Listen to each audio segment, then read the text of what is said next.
Hey friends, John Bush here today to talk to you about why government is full of fail, how governments create division, especially large central governments, and how competitive governance, decentralization, and the Freedom Cell network can offer a viable alternative that will better serve individuals' needs and avoid discord and division.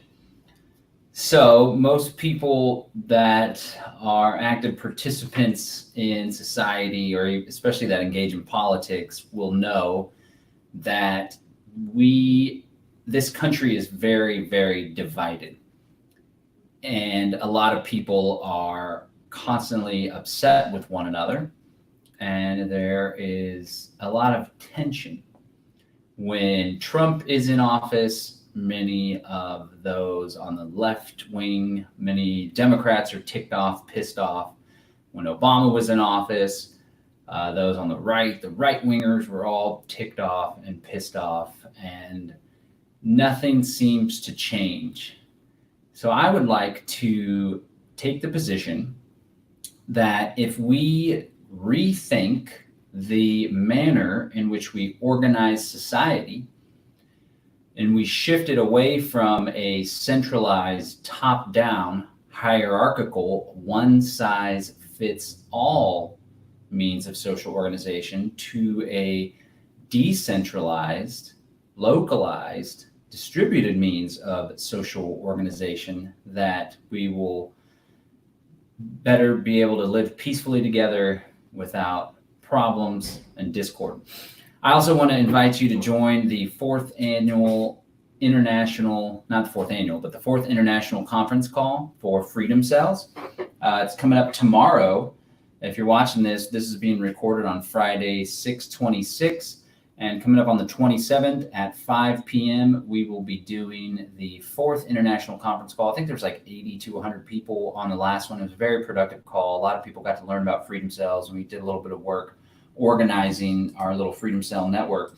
I also want to invite you to join freedomcells.org. We have our very own social network. If you're tired and fed up with Facebook or all these other networks that are censoring all sorts of stuff, I invite you to go to freedomcells.org, register, and there you'll find the Freedom Cells social network. Now, I want to show you how cool this is.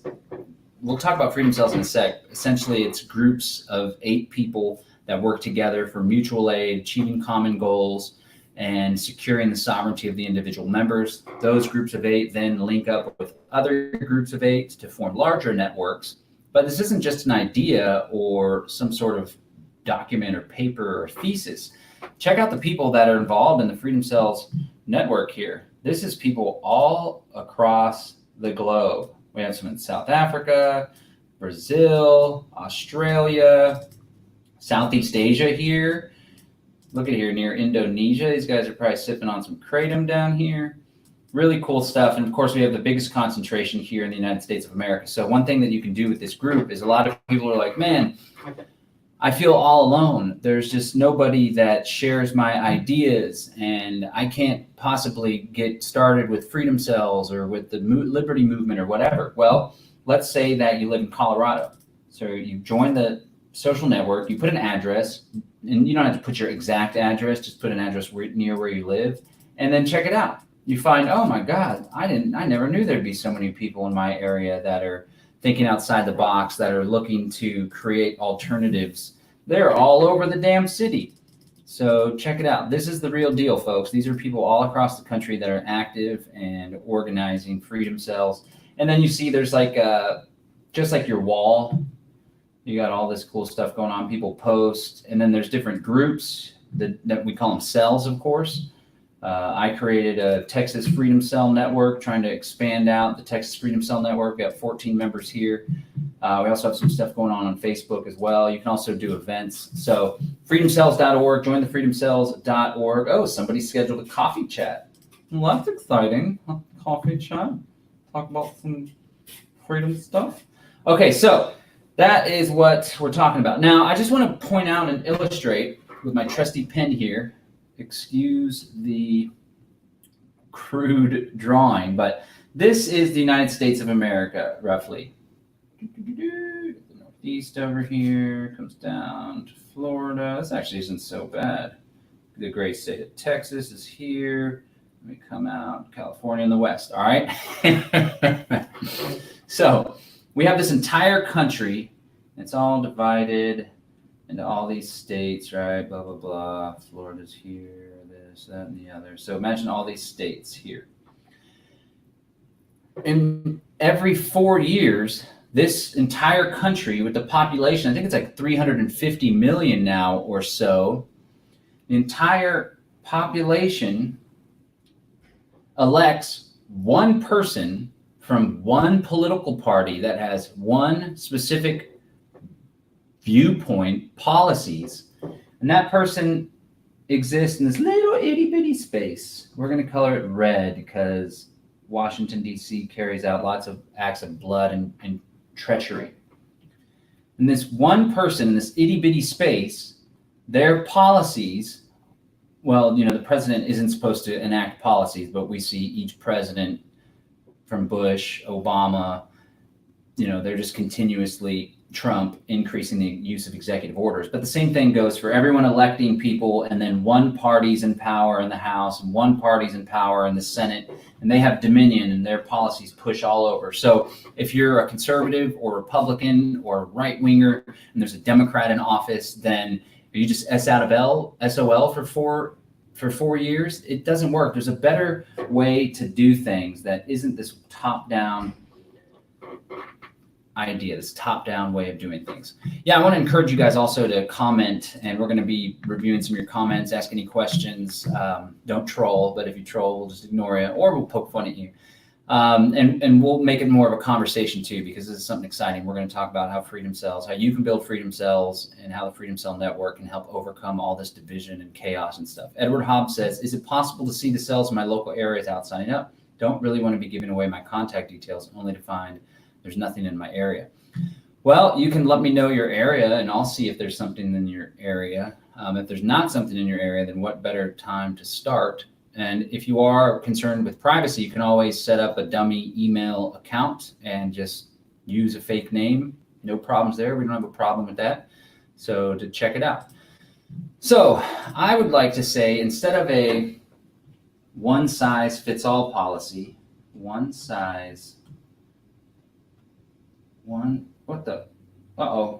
instead of, we just lost whiteboard. Instead of a one-size-fits-all, top-down hierarchical approach, we enable a decentralized, distributed world where there's even different areas that have different philosophies. Like the South tends to have a different way of life. The Southwest tends to have a different way. Then there's the northeastern states, and then there's this whole pocket of liberal Vermont, Massachusetts, New York, New Jersey, Connecticut up there, right? That's an entirely different way of doing life than in Montana, for example, or in Texas, where there's more rugged individualism. And then in the big cities that tend to be left-leaning Democrat, more liberal policies, they do things differently than in the rural areas. And one of the things that spurred this conversation that I wanted to have with you today was a debate that I found myself getting in over the Electoral College. And a good friend of mine shared this thing. It was like, if we want to tear down racist monuments or racist relics, how about we start by tearing down the Electoral College? And he shared some articles talking about how the Electoral College was meant to empower racists or whatever. And I was like, well, if you get rid of the Electoral College, then it's going to be the major cities that decide everything for everyone else, and the rural areas will be disenfranchised. And then they're like, well, you're saying South Dakota should have more of a vote than California. Their voting power in the Electoral College is 30 times as much as the people in California. And then I realized, like, wait a second, I'm not even going to get involved in this debate. I don't want to take a position. My position is that the institution of the presidency, the Electoral College in and of itself, the federal government, one of the largest central governments to have ever existed, is the problem. And if we want people to have more power at the individual level, then we ought to abolish that system entirely, or better yet, just try to ignore it and build something else in its place. And I hope a lot of people would agree with me on that. There's no reason why one group's beliefs should be inflicted upon the other people's beliefs. And I also wanted to point out that the institution of government is working exactly as it should, as it was intended to operate. That is to preserve and grow the power and privilege of the ruling class. And that's always how government has operated, even in the American experience, which was supposed to be some grand experiment in democracy. And we had this beautiful founding document in the US Constitution. Nothing could be further from the truth. I want to encourage people to actually look at what took place in history. The founding of this country took place with corporations that were empowered with privilege from the British Crown, the British East India Company, for example. They came over from Great Britain. They had governors already in place. The governor had the ultimate authority over an entire geographic area where they set up their colonies and states. They brought over slaves, they brought over indentured servants, and immediately upon arriving in the Americas, they enslaved the population, they killed the natives, they used their slaves, they instituted essentially like a fiefdom over a massive geographic area. That's how this country was founded. Then it was the ruling class that set up the Articles of Confederation. It was, there were some genuine good rebels, right, that signed the Declaration of Independence and overthrew the British rule, but they didn't replace it with total freedom. And while the Articles of Confederation were more decentralized and localized, and they lacked a strong central government, which the Anti-Federalists specifically wanted to do for the purpose of keeping power with the people, although it wasn't power with the people, right? Women couldn't vote. People were still held as slaves. It was power with the ruling class, with the aristocrats, with the merchants, with the lawyers, with the bankers, right? Then the US Constitution, which many conservatives hold up and prop up and enshrine as some all-powerful document that protects freedom and has all these freedoms associated with it. In reality, it created the strongest central government that the world had ever seen. And because it had relative economic power, even though it had Article 1, Section 8, the empowering the Congress to tax the people, it was that relative freedom compared to other governments of the past that allowed for the people and their ingenuity to create an economic powerhouse. However, that economic powerhouse wasn't alone able to enrich itself, better itself, innovate. There was a central government that was leeching off of the body politic, and in turn would come to be one of the most powerful empires the world has ever seen because of that relative amount of freedom coupled with the central government. And now we have a mass empire that stretched manifest destiny all across to the West. Hawaii, Guam, Puerto Rico, and now we have an empire of bases, as Chalmers Johnson called it. So the central government in the United States of America has created a lot of harm. Not only has it created harm externally, but there's a lot of internal harm, a growing police state, a growing surveillance state, and growing division and tension amongst the people, which is exactly where the powers that be would like to see the anger, the hatred, the division, the frustration pointed. They would want to see people butting heads. Now we see it was always the left and the right, the Democrats and Republicans butting heads. But now we have the extremes on both ends, like the right wingers and the Tea Party folks, remember several years ago. And then you have the left wingers and the Antifa and all these protests going. And now it's these extremes that are butting heads as well. And if we do see some sort of civil war activity, it's going to be between these extreme left radicals and these extreme right militia types, when in reality, they don't have to join forces, but they could adopt what we're going to talk about today on our YouTube video, the idea of decentralized networks, social organizations, or even competitive governance. So before I get into the freedom cell idea, this isn't something that's new, right? There's Institute for Competitive Governance. I came across a journal recently that was all about alternative means of governing. And there's been special economic zones. There's work trying to do one down in Honduras. Many people are more familiar with Hong Kong, as they've been rebelling now. They're getting back to the rebelling as the COVID kind of dies down, but does it really die down? I don't know. But Hong Kong was a compromise between motherland Communist Party China and Great Britain, who ceded some power. And they said, well, we're going to let you guys have authority over Hong Kong, but we want it to be relative limited authority, and we want Hong Kong to continue to enjoy this economic freedom. So they created a special economic zone. There's many thinkers, doers, entrepreneurs, billionaires even, that are encouraging for the creation of other special economic zones, to experiment with other forms of government, to have a competition within government rather than just one size fits all top down hierarchical form of nation statehood that we've all grown accustomed to, that's created so much harm and that's, in my opinion, limited human thriving and human flourishing. We want to try these economic experiments with economic zones. There's also the Seastead movement. I've been producing podcasts with the Seastead movement, get to listen to a little bit of the work of Carly Jackson and of course Joe Quirk. They do a lot of great work. And the idea is, in order to get out of the jurisdiction, because the United States of America and the other nation states have total dominion over every single geographic area in that country, right? We could do a movement to have a SEZ or somewhere within, but they're like, let's just go outside of the territorial jurisdiction of these nation states altogether and experiment with floating cities on massive ships, travel ships, or on floating decks or decks that are anchored in the ground outside of territorial waters. But as we see with the Thailand experiment, where this couple actually built a seastead, and then the Thailand government was like, you can't do that, you're violating our sovereignty, and we're going to charge you with this crime that's punishable by death. That was pretty extreme. See, the governments are like, no, you can't even be out there in the ocean.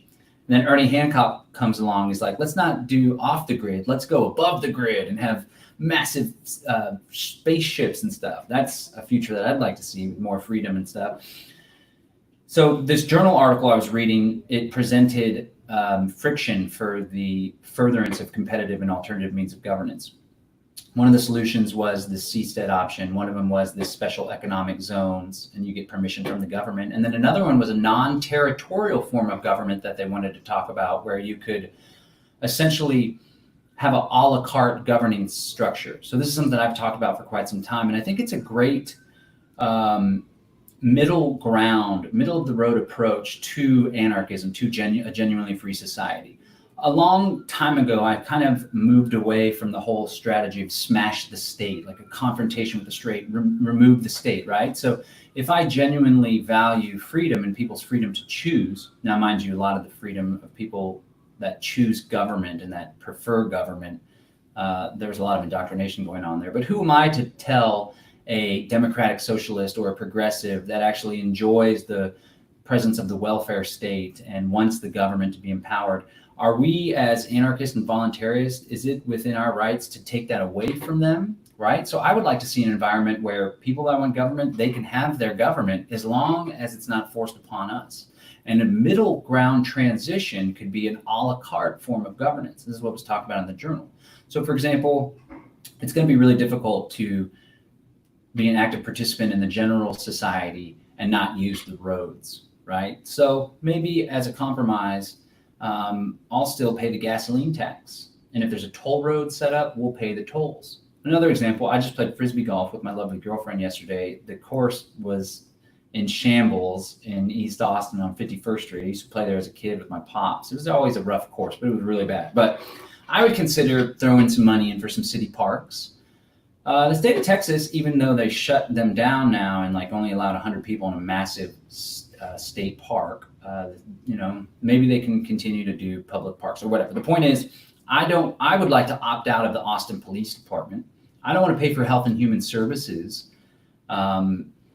I definitely don't want to pay income tax to fund foreign wars of aggression. So what if a middle ground would be that it's like a la carte services, and then we introduce alternatives, private community means to do such things. So that's one way to get from here to there.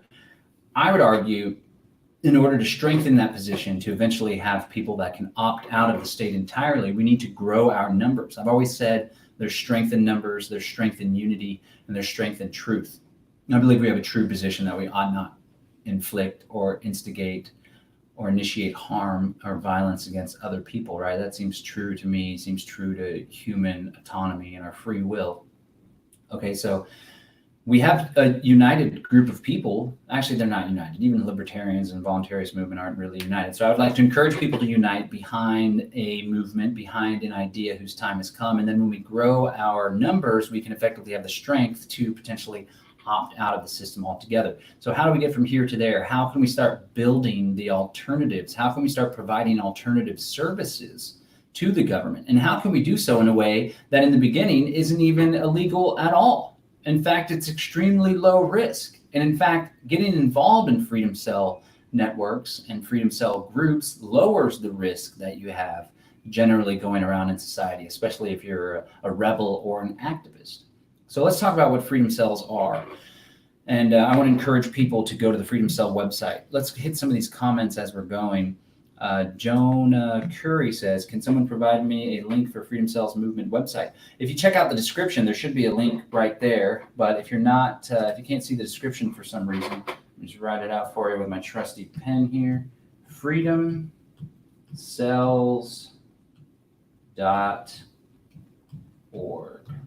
This is our Freedom Cells social network, and I invite you to join us there. There's over 2,000 users on the site. We also have a Facebook group that you can join and a Telegram channel. So I know I do these videos on my personal page. I also do them on Derek Brose's Conscious Resistance Network. And I know a lot of people in the Conscious Resistance Network are very concerned about privacy, rightfully so. So we do have an encrypted Telegram channel that you can also join to organize, to find people in your area. And there's links in the show notes for that. So yeah, this guy, Wislet Kusum says, John, if you have time, please review. Hello. Enemy Manifesto. Remember that? Handle Me Manifesto and its accompanying documents at handleme.com. I really believe it should be up for serious discussion for the upcoming reset. We have a chance to set a better path for humanity. In short, Handle Me is a worldwide paradigm shift in the social, financial, and political system to harmonize living for all. We can do it now because we have the level of technology and human knowledge we have. Hey, I appreciate that.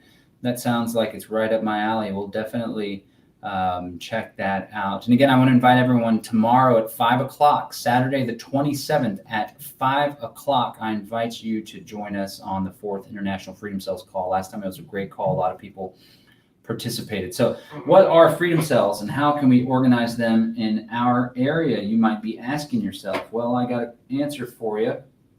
Freedom cells are, what would you call them, FCs? Freedom cells are groups of, remember the tilde? That's a tilde of around 8 people. Okay? That's the inner cadre. This is what I call an inner cadre. Man, my handwriting is bad. And these groups engage in, I'm just going to write slower, in mutual aid. So the 8 people, they all get together and they all commit to help one another when they're in need. The groups also work to achieve common goals. Okay. These goals can be, we're all going to work together to have 3 months food storage. We're all going to work together to make sure everyone is linked up through encrypted communication.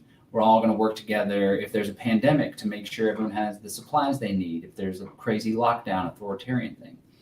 And finally, not finally, but, and then the groups also, so the freedom cell concept, it's basically utilizing small groups for mutual common goals, right? A mutual purpose. It can be utilized for all sorts of different things, but the freedom cell thing that we're encouraging people to join and the people that we associate with are all about individual liberty, autonomy, sovereignty. So another thing that they work together is to secure the sovereignty of group members. So this is an inner cadre. That's your group of 8.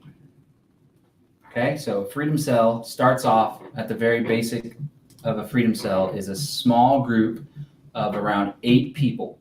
We use the number 8 because there's research by this gentleman named John David Garcia and another guy named Bob Podolsky that shows that a group of 8 human beings allows for most creativity and effectiveness. The further you deviate away from 8, 6, 5, there's less ideas, there's less people to implement ideas. The further you deviate above 8, there's more division, there's more discord. So we're talking about going down from a unit of 350 million people in the United States of America to a group of 8, right? But it doesn't stop there. So that's just what I like to call the inner cadre. And the inner cadre is you're dedicated most to your inner cadre. This can be friends, family. So I personally have like a loose de facto inner cadre with me, my former roommate, my girlfriend, and my parents. they're not as radical as I am, although my dad's pretty damn cool. But we have a text message chat and we talk about food storage. We check in on one another. Of course, we visit and spend a lot of time together, but that's what I would call my little group. I'm also going to find another group of people that are more radical, people that are in the quote unquote movement, right? And what I'm currently trying to do is encourage the creation of the middle and meta cadres here in Texas. So our inner cadre group can be visualized like this: 1, 2, 3, 4, 5, 6, 7, 8. Okay? And you have one person here, one person here, one person here, one person here, one person here, one person here, one person here.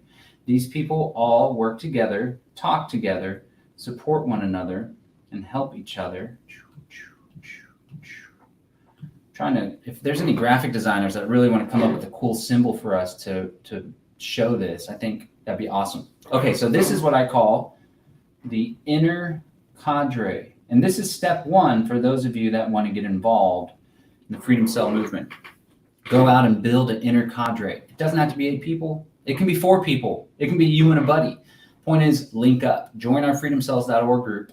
Reach out to me personally, and I'll help in your area. And in fact, that's one of the things that we're going to do on the international conference call. We're going to try to be really engaging and see if there's any resources or tools or support or advice that people need in order to learn how to grow these groups.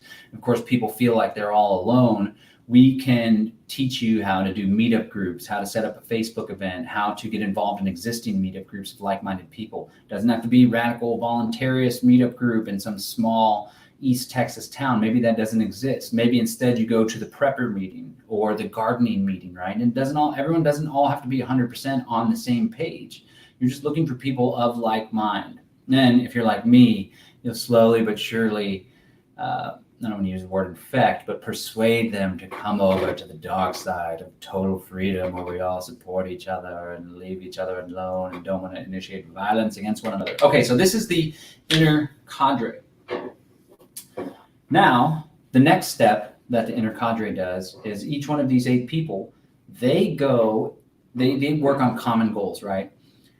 They go and encourage the creation of 8 to 10 other groups. Okay, so we're just going to use the number 10 to make things easier.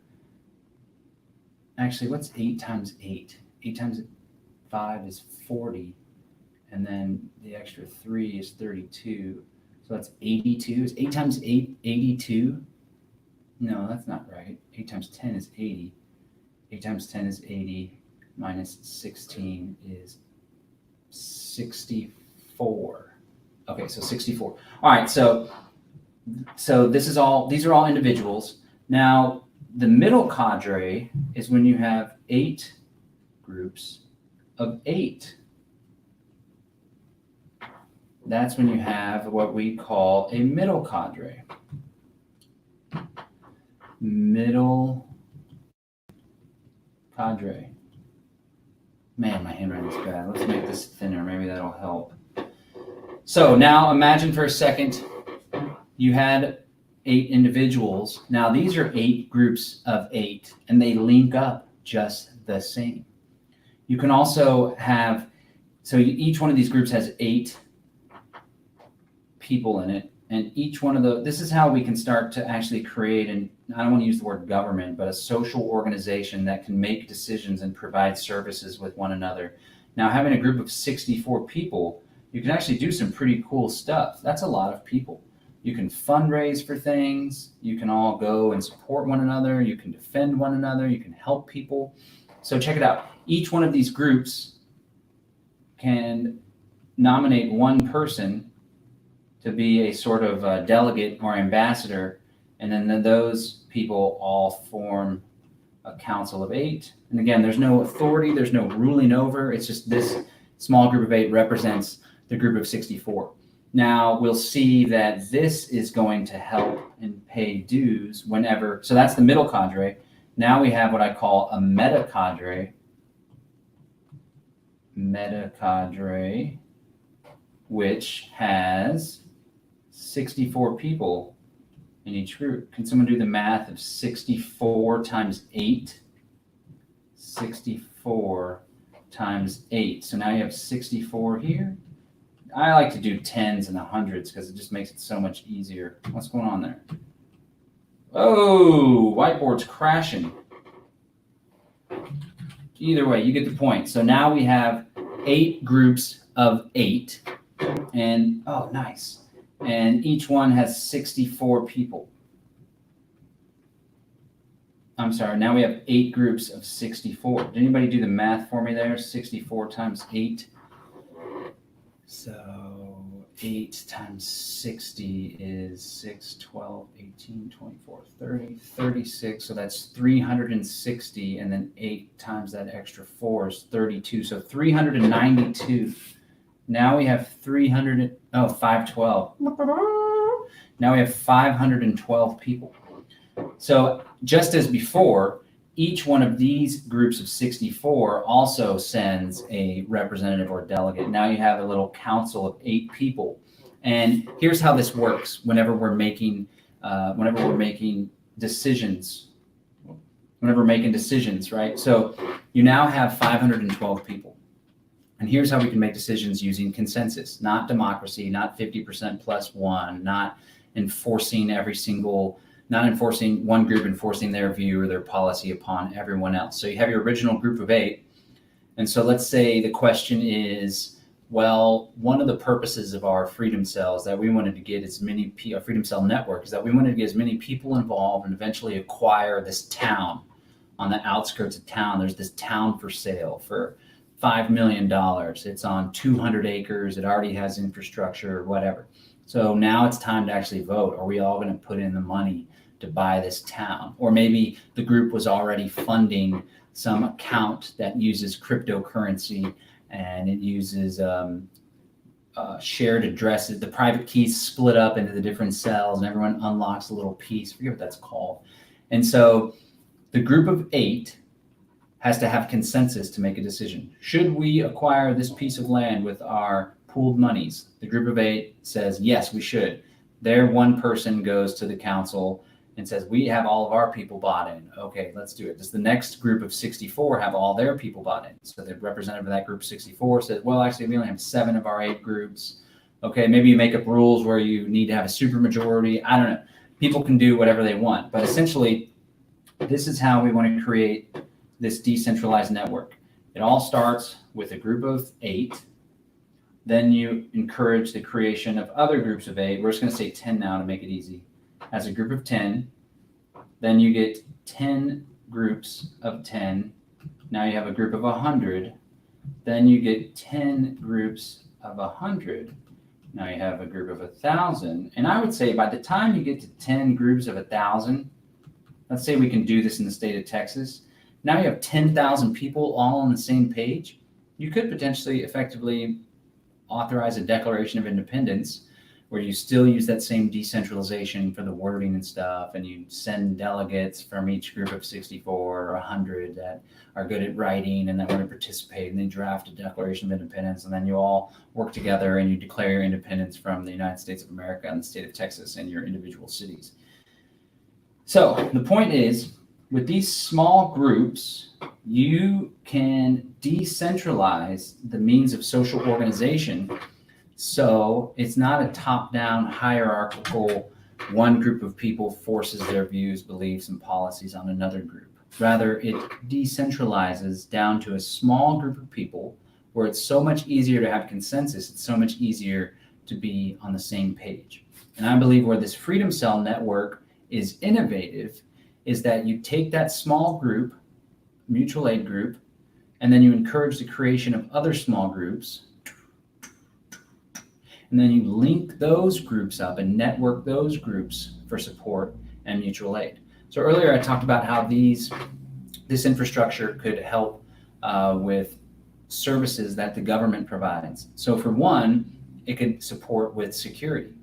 Ideally, these groups are in a given geographic area or in the same region. So let's say that you have 64 people in one particular part of town, in East Austin, for example. And those 64 interspersed between 3 neighborhoods that are really close to each other. Well, out of that number 64, 10 people have volunteered to provide security and defense for the other 64. Now, in this 10 people, some of them are former military, some of them are gun nuts, and they have a whole slew of firearms, and they train with the firearms regularly. One of them is the Kung Fu master at the Kung Fu school down the road. And so that group of 10 has volunteered to provide security for the group of 64. Maybe the group of 64 financially compensates them for being on watch or whatever. And so what happens is we have our little encrypted Telegram channel, or we use an app like getsell411.com, sell411, and it's like, oh, there's rioting going on in our neighborhood, or there's been a slew of break-ins in this neighborhood, so we want this person to come and help protect our property or whatever. Another way that it could help is everyone knows that the American healthcare system is just full of fraud and super expensive and total corporatocracy and not free market, not functioning well at all. Well, there could be what's called a Freedom Cell health share. So I personally participate in a health share. It costs a couple $100 every month, and it goes into a common pool for the participants in a health share.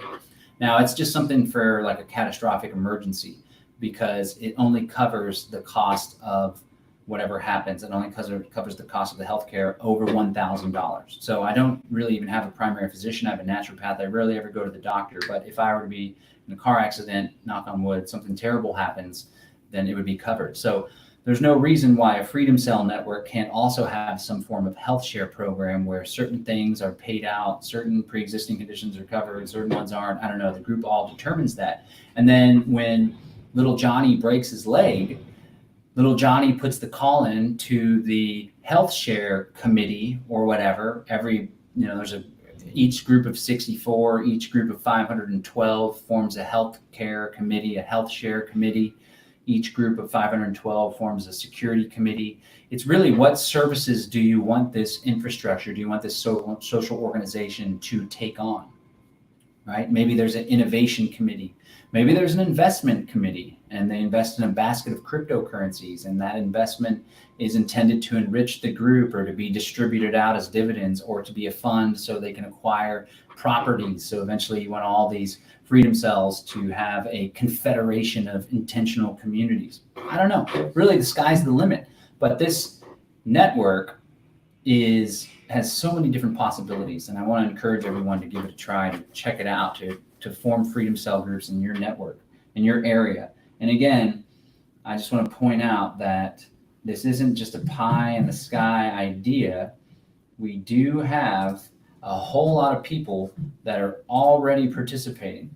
So again, I want to go to the member map so you can see there's a lot of people that are already involved, and you can be involved too. And chances are there's someone in your area or in your state at least that is rocking and rolling. I don't know what's going on. Oh, Kansas got some Kansas City people. Missouri has a lot of people.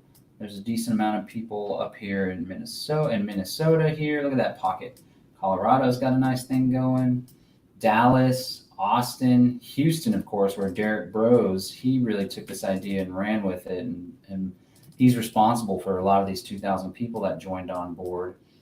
El Paso's got a good chunk. See what we got going on in Mexico as well. Mexico's got a lot going on here.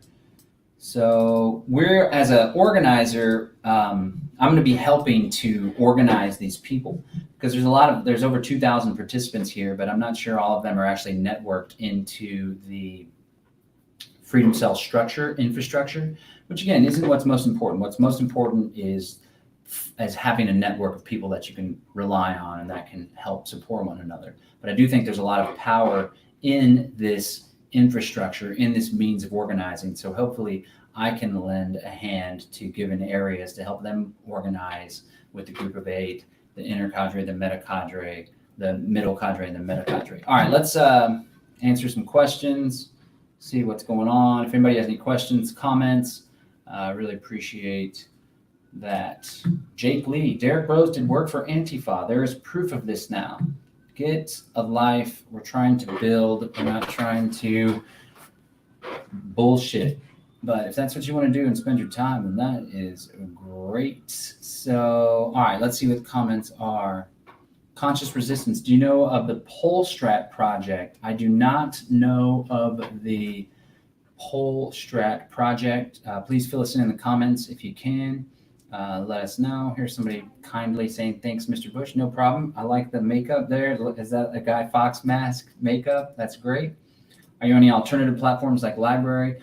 No, we're not. Our videos are on BitChute and I believe on Library as well. Yeah, and Derek Bros has some stuff on the Conscious Resistance is on Library as well. But as far as the infrastructure for the network that we have on this Freedom Cells website, it's not that way. We do have this great guy named Neil Rademacher that does all of our web design and stuff like that. And we're trying to work on making it as encrypted as possible. There now is an encrypted chat function on the back end of freedomcells.org. That's great.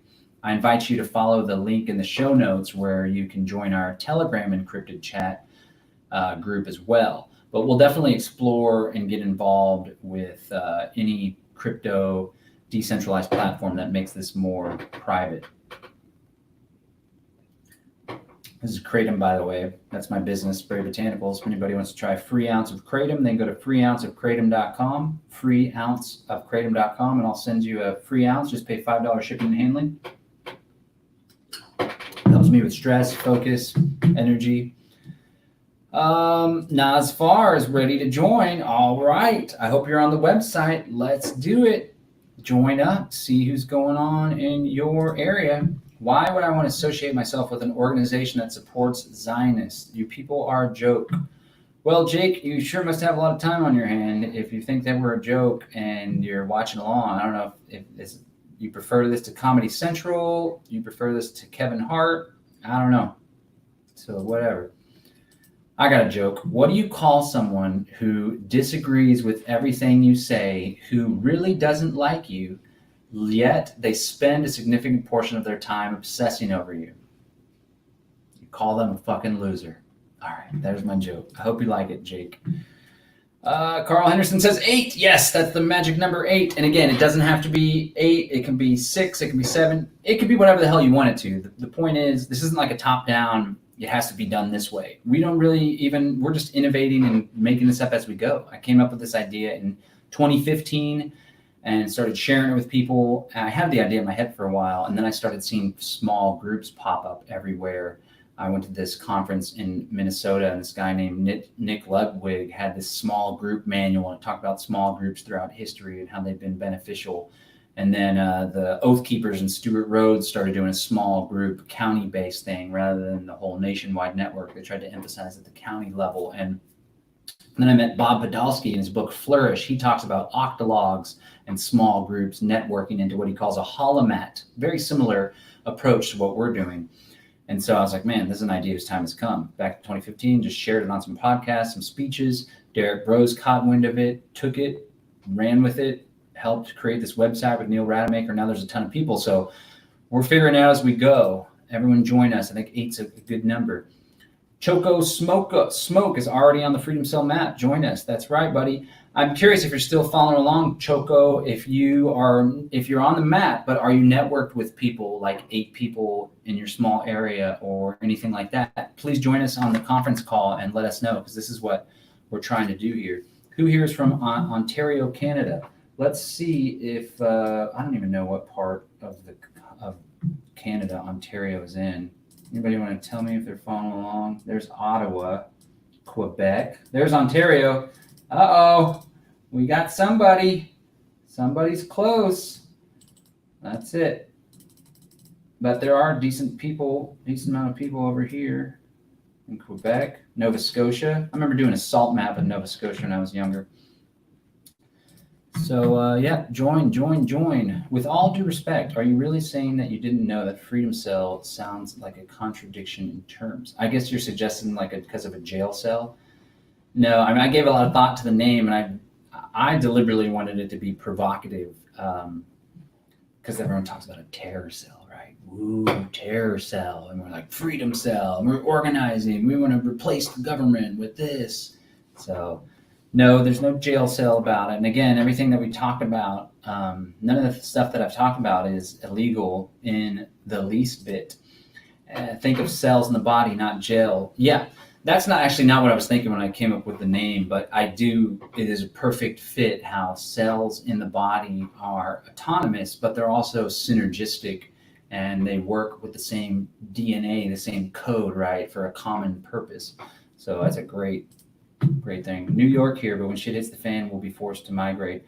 Go ahead and, man, shit's hitting the fan right now, my friend. So you're welcome to come join us here in New Hampshire. In Texas. New Hampshire is just right up the road from you, and there is a whole slew of freedom type peeps that a lot of them doing work in the Free State Project. I should spend some time working with the Free Staters to try to push this idea more. I'm close with Ian Freeman, the guys that do Free Talk Live, but there's probably like 2,000 to 2,500 small L libertarians and voluntarists in New Hampshire, and they only have a handful of peeps on the Freedom Cell map here. So we definitely have some work to do there. All right, guys. I appreciate all of your work. Here's somebody telling me it's 64. Thanks for the support on the math front. Go to freedomcells.org.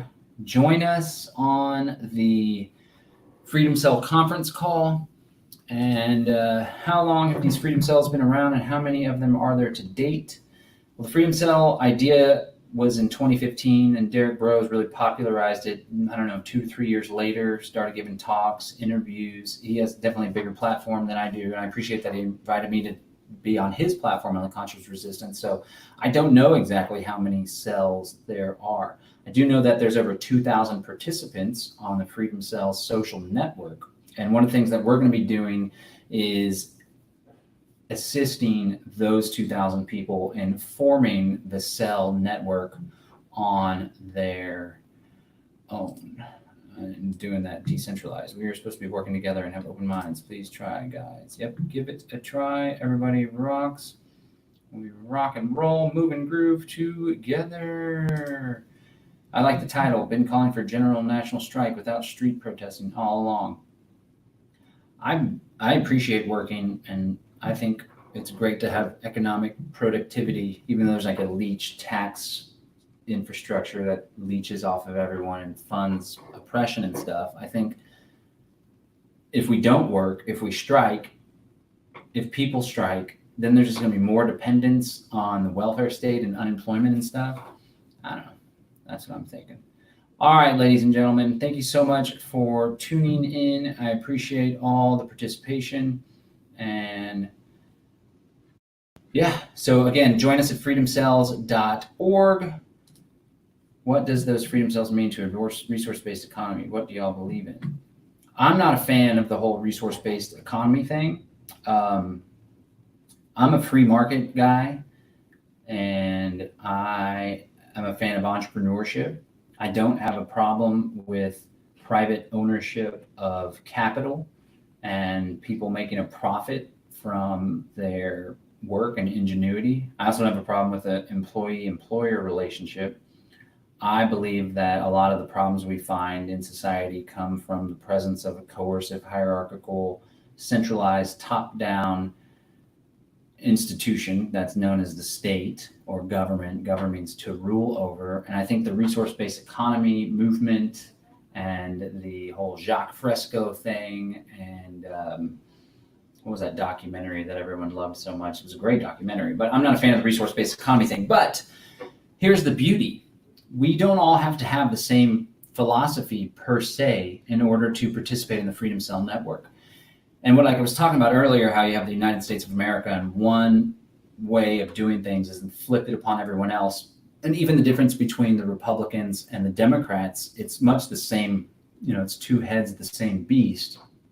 So you can have anarcho-syndicalists, resource-based economy types, anarcho-capitalists, free market guys, entrepreneur guys, right? And as long as we don't try to enforce our views and force our views on everyone else, we can still exist in harmony and maybe trade amongst ourselves or be friends or whatever, or form a confederation to defend ourselves from external threats, right? So that's my thinking. I'm not a big fan of the resource-based economy approach personally because I think it's lacking in economics. Okay, Zeitgeist is the name of the documentary. John Bush signing out. Join us tomorrow at 5 p.m. Central. You can follow the Zoom link in the show notes and register, and I think you get a reminder that it's taking place. We also have a Facebook event you could subscribe to. I invite you, if you're into Facebook, to join our Facebook group, Organizing Freedom Cells. If you're not into Facebook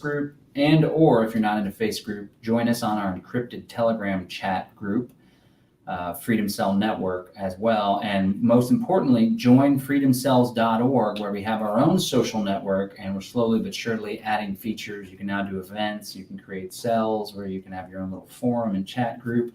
And there's a big map that's really important for people to link up.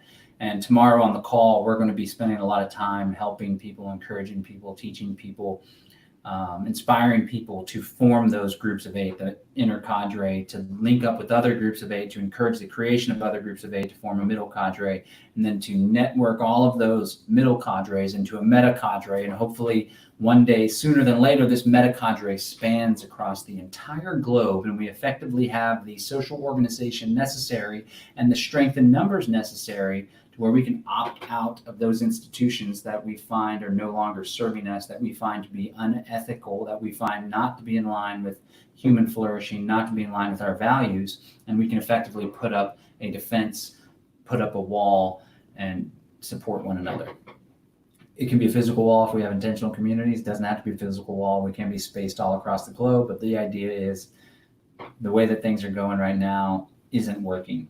Voting's not the answer. Let's do something about it. Let's get out and build the free society that we all deserve. John Bush, peace and freedom. I'm out. Thanks for tuning in.